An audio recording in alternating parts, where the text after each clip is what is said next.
Ang pagkain ng mga unhealthy food ay habits. Nabuo yan dahil sa mga sitwasyon sa ating buhay, kagaya ng tayo ay busy.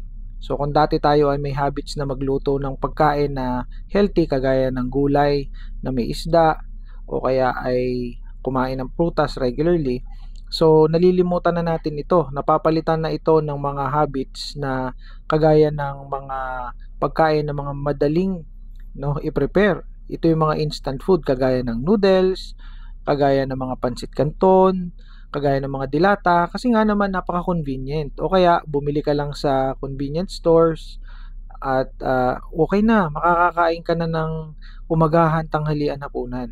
So ito yung mga bad habits na na-develop natin, and it's very hard to change this habit. Kaya nga nako-compromise o nagiging unhealthy yung ating digestion. So we need to protect our digestive system sa kabila ng mga ginagawa nating ito. So dapat, unang-una, syempre dapat maging conscious tayo sa mga kinakain natin. Mahirap baguhin yung habits na yon, pero ito naman ay nababago dahan-dahan. Na ibabalik natin yung healthy habits natin na kumain ng mga healthy food.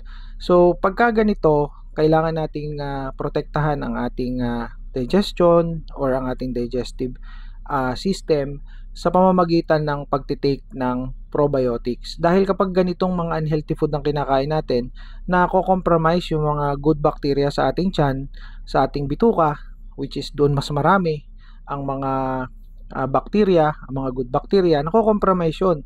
Nagkakaproblema. Kaya nga, nagkakameron kayo ng infection sa bituka, nagkakameron kayo ng pagtatae, constipation, at iba't ibang mga digestive issues dahil dito. So, naapektuhan yung mga good bacteria sa ating bituka, nananalo yung mga bad bacteria. We must protect our microbiome o yung environment ng mga good bacteria para sila lagi ang manaig. So, we need to support by eating food rich in probiotics or drinks na rich in probiotics like kimchi, mga burong pagkain, mga yogurt, or mga drinks like Yakult. Unfortunately, hindi na nga natin nagagawa yun dahil we develop the habit of eating unhealthy food.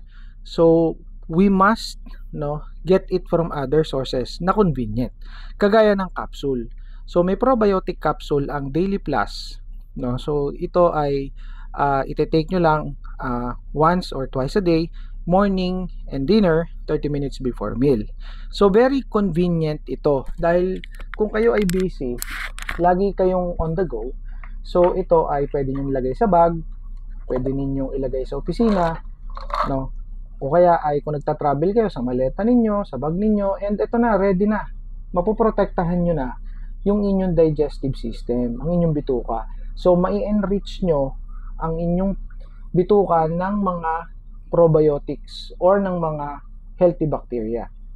So, hindi man nanalo mga bad bacteria, makakaiwas kayo sa mga digestive issues o mga sakit sa bituka, sakit sa tiyan, at kung ano pa mga symptoms na nararanasan ninyo. And also, napatunayan sa pag-aaral na ang mga probiotics or kapag mayaman tayo sa mga good bacteria, nakakapagpataas ito ng immune system. And that is a good news when it comes to prevention of diseases. So, maganda ang naidudulot ng pag-maintain ng probiotics.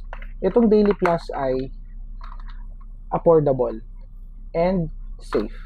So, nandyan sa Yellow Basket, if you would like to protect your digestion, digestive system, and gusto nyo tumaas ang immune system ninyo, so ito, nilagay ko na dyan sa Yellow Basket. Check out nyo na yan. Bye for now.